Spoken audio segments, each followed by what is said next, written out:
Hi, in this video we're going to take a look at surface area of cylinders on page 537 of your workbook. As we discussed, a cylinder is made of two circles, top and bottom, and the rectangle that's rolled around the circumference of the circles. And so when we calculate surface area of a cylinder, we take a look at the height as part of our formula. So we can see that the parts that we need to understand are the radius for each of the circle and the height of the rectangle that we can measure, for example, on a soup can. The surface area formula is 2 pi r squared, which is the two circles area, plus 2 pi r h, which involves the radius again of those circles and the height of the rectangle rolled around the circles. Every time I have to find the surface area of a cylinder, I write the formula down. You can access it on your formula sheet, and it's a good one to write down every time so you don't forget any parts of it. So the surface area of the cylinder is 2 pi r squared plus 2 pi r h. So we're going to take a look at what we have provided to us. We have the radius provided to us, so that's really nice. Sometimes they will give us the diameter, and we'll have to cut that in half. But we have the radius here, and we also have the height provided to us for this cylinder. We can assume that this is a closed cylinder because they haven't indicated otherwise, so we will calculate using the full formula.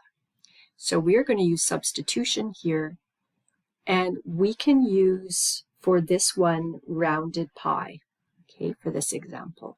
So we're going to use 2 times 3.14 for pi times the radius squared, the 9 squared. And remember that this part of the formula is two circles and the area of those two circles, plus 2 times pi times the radius times the height. And that will give us the area of the rectangle that is rolled around the circles. So it's a different formula for the rectangle, and that's because the rectangle is rolled around the circumference. Okay, now we need to use BEDMAS here. So I'm going to show everything written out. On a calculator, you can decide if you want to punch them in and just write your numbers down for each of the parts of the formula. But we're going to have to remember that you do the squaring first. So 9 squared is 81. You need to do that before you multiply it to 2 and 3.14. You can multiply in any order once you have the squaring done. So I'm just going to copy it all down just to show the thinking process, even though you may not do all of this writing in your workbook. When we do this math, 2 times 3.14 times 81, for the two circles, the area is 508.68, and these are meters squared. And for the rectangle, 2 times 3.14 times 9 times 22. So the rectangle is 1,243.44 meters squared. You may be surprised that it's so big, but it's because that height is very tall, 22 meters. So now we can combine those two together. So we can add them on our calculator. And here they're not asking us to round to any particular place. So if they don't ask you, you can leave it as it is. If it is a longer decimal, you could probably round it to here to the hundredths place would be a safe bet. 1,752.12 square meters.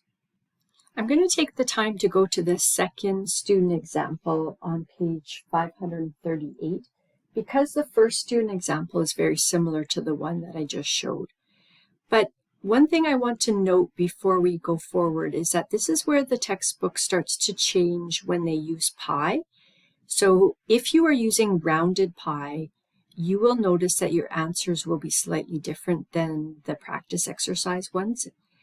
And so that's because it starts to change and use pi button. So if you have pi button on your calculator, you can start to use that now. And remember that there's a link to piday.org for a free online calculator with the pi button. And that link is in your Moodle page. I wanted to focus on B because we have a word problem here, and they're using language here to help us to know, to visualize what's going on. So first they're saying a cylindrical pottery vase has a radius 15 centimeters and a height of 10 centimeters.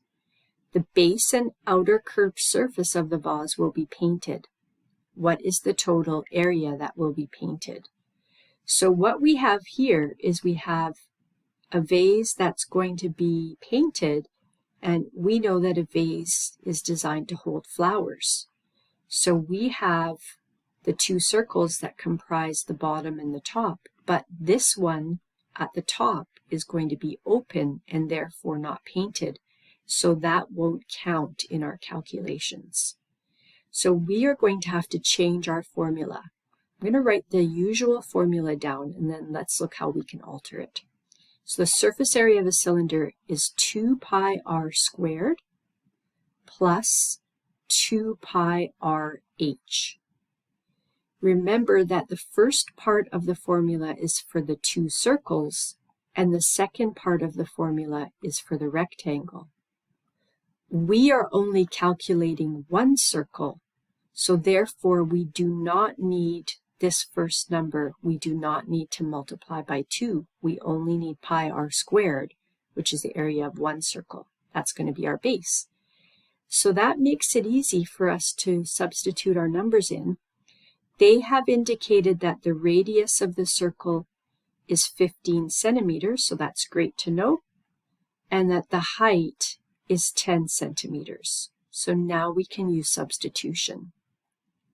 We're going to use pi times 15 squared plus 2 times pi times 15 times the height.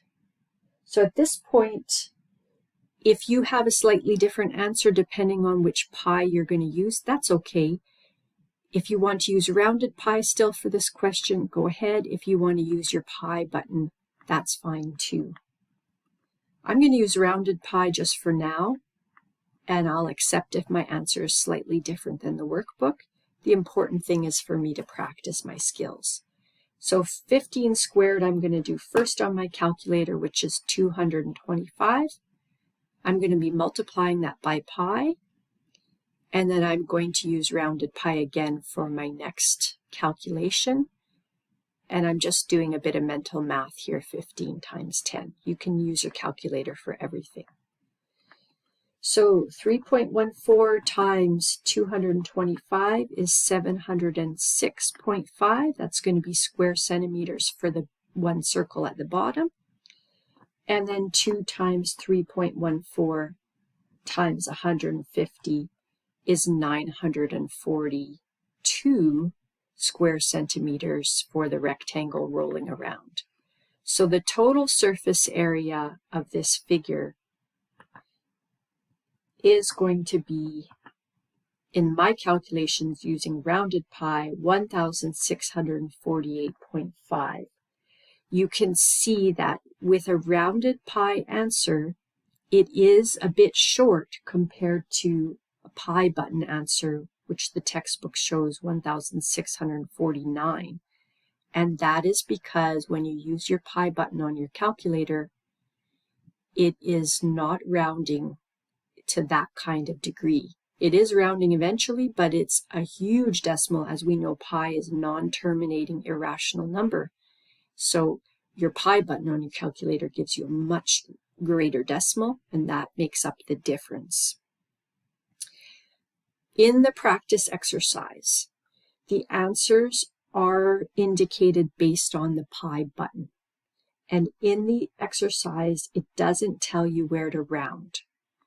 But for the practice, my advice, if you want to have everything working out based on the answer key, is you could start to use your pi button, and you can also round your answers at the end to the 10th place.